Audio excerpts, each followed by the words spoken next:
তুমি জিঙ্গা গাছের তলায় তারপরে হবে দেখা হবে দেখা হবে দেখা হবে আল্লাহু আকবার আল্লাহু আকবার আপেলও ভালো আসছে এই একটা আপেল ভাইয়া আপনি এমনি জানা এই জিঙ্গাগুলো নিয়ে ফেলা আজকে ভাত খাবো না এই জিঙ্গাগুলো নিয়ে ফেলে গেল আগেরবার থেকে আপা ভাইয়া জি। এই যে দেখো এইখানে দেখো কি কালার ডেঞ্জারাস এখান থেকে একটা আপেল আর ওখান থেকে একটা That's it.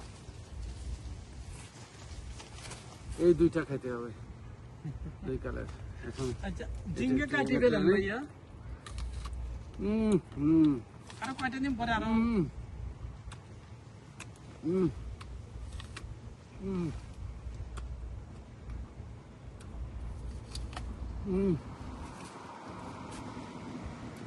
আল্লাহু আকবার